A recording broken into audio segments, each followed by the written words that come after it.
What is going on, you guys, and welcome to today's video. It is super exciting because we're not talking about this, we're talking about this.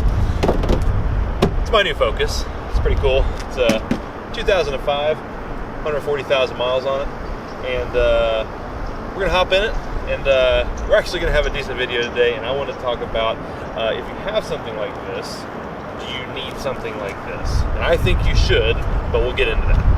So for those of you guys that are new to the channel, this is my 2014 370Z, which I absolutely love now. Watch the most recent video about that car to tell you why I love it. Part of the reason why I love it, though, is because of this. I'm so proud of this car. Way more proud than I probably should be. This is my 2005 Ford Focus ZX4 ST. None of that really matters. For some odd reason, you guys actually want a full video on this car, we'll do it. But for right now, I just kind of want to talk about the premise of this car, the premise of a beater car, the premise of something to drive, you know, Monday to Friday back and forth to work, so then this can sit at home and then come out on the pretty days. So, but before we get into this, I want to get into this because that's the first point we're gonna make. All right, so before we even start talking about the Focus and if you should have a daily driver, we should talk about what type of car owner you are, right? Are you the first type of car owner who basically loves living in their fast car, who just wants to drive their fast car 24/7, get on it when the mood hits them, if they're on the right road, just start ripping on it, and then that's what they enjoy, is being in that fast car every single day, and that's their one car and they love it? Or are you the second type of person, which is more like me, where you like having your fun car for the weekends to go do fun car fun stuff, and then you like having your boring car for the Monday through Friday for going to work and doing the boring stuff? I believe that there's some pros and cons of both, but one of the pros of having two cars, in my opinion, this is the biggest one, is having an appreciation for your fun car. I think Eat, Sleep, Drive kind of said it best. You know, it doesn't matter what you drive, it doesn't matter how fast it is, if it's a basically bone stock 370Z like I have, or if it's a 1,000 horsepower monster, you get used to it, whether it's terrifying or not. You know, again, it might be just as fast, but you kind of get used to it, and you almost kind of lose an appreciation for what you have, because then at that point, I get cars are just tools, but it really kind of just becomes a tool at that point, and something that you just use to get from A to B, and again, everybody's different. For me, it starts to get a little less special at that point. And that's why I love having two cars, is because I can drive the Focus Monday through Friday, so sometimes for like 2 weeks, and not even touch this thing. And then when I do get in this car, I have so much more fun in this car because I haven't driven it in so long. And then when I do drive it, it's just a blast to drive. And I think it probably saves me a little bit of money too, because, you know, what happens when we, have one car? You do something to it, and then it's fun for a little while, and then it kind of gets, back down a little bit, and then you buy something else, and then it goes back, and then buy something else, and you just keep dumping money into it. Whereas this, again, maybe not the most exciting thing, but I'm a little content with it right now because I have something to drive every day, and then when I get in this, it's a blast. So now, let's go get in the Focus. But one of the best things about having a daily like this, and I guess, fast cars can be comfy too, but it's just the comfort, man. I mean, especially when you go from a Z, which, let's be honest, is not the most comfortable sports car you can buy, to something like this that I can only describe it by just saying, this is a bit squishy. It's just, everything it does is squishy. The brakes are squishy, the way it goes is squishy, the suspension's squishy, the seats are squishy. It's all squishy, which, for a sports car is not something you want, but for something to drive back and forth to work, squish is okay. The next thing about it is it's cheap. Now, this is gonna be a double-edged sword, so be careful when shopping for a used car cheaply like this. So, just so you know, I spent $2,200 on this car. Again, that's not a little amount of money, but in the scheme of cars, it's a very small amount of money. 2005, 140,000 miles. It's a cheap car. So it's a cheap car, and then it's cheap to run. And this kind of goes into the, it's more comfortable, but you don't want to, like, in the name of comfort, go buy yourself like a, 2000s S-Class Mercedes or 7 Series Beamer or something that might end up costing you a lot of money, because then it's no longer cheap. It might be comfortable for a little while, but it's no longer cheap. Whereas this, I mean, they've only made 1 kabillion bajillion, I'm not sure that's a real number, not Ford Focuses. So Parts for them are very cheap. If something were to break, it's super easy to fix. I can do it myself.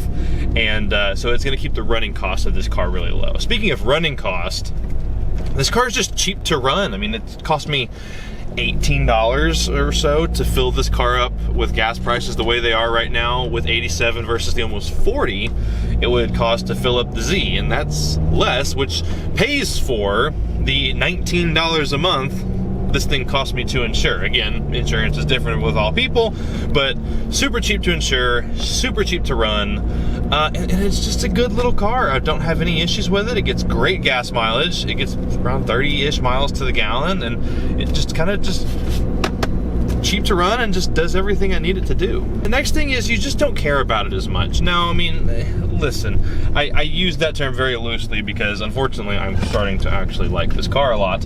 But in the grand scheme of things, you know, this car is designed, if it gets a rock chip, if it gets a door ding, if little things like that here and there happen to it, it's not going to irk you as much as if it happens to your nice car.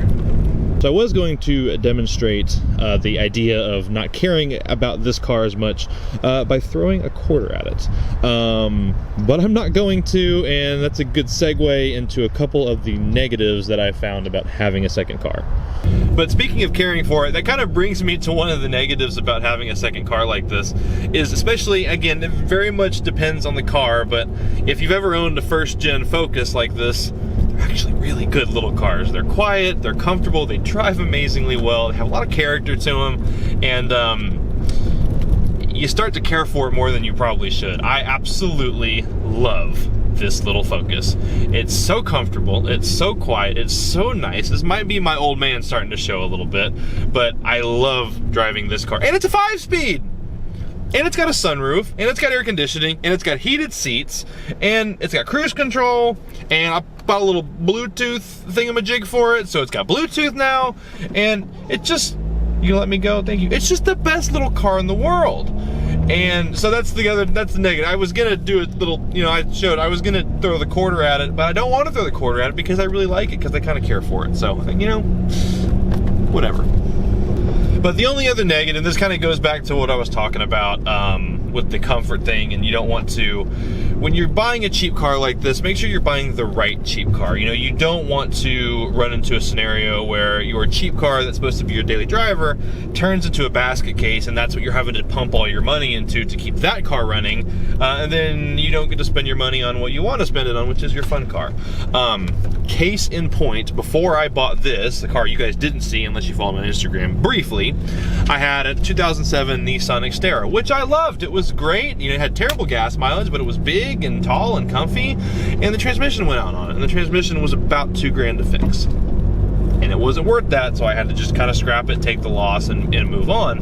And so that's the downside of having a car like this, is if it does break, it could potentially be a huge loss. So when buying a separate car, just make sure you're looking for the right car. Look for a car that, again, easy to fix, easy to maintain, super reliable. Focus is just known for being uber reliable, and then you have a lot less problems.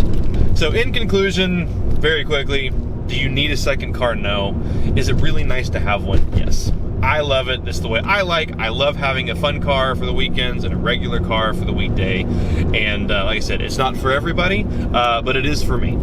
And so if you guys want to, for any reason, see any videos about the Focus, if you guys want a full review, you guys want a little pull on real quick, hold on. Third gear, bump the rev, second gear, catch third. Woohoo! That was about 47 miles an hour, just in case you guys were wondering. If you guys want a full video on this car, we can do it. We can do it. But other than that, guys, I appreciate y'all, and I'll catch y'all in the next video. Actually, we have a fun video coming up. It might be the next video. We're doing a little road trip in the Z. Me and Bear. So we'll see how the big dog does in the car for, well, about 5 hours. So that'll be the next video. That should be a lot of fun, and I'll see you guys then. But until then, you guys take care. See you later. Goodbye.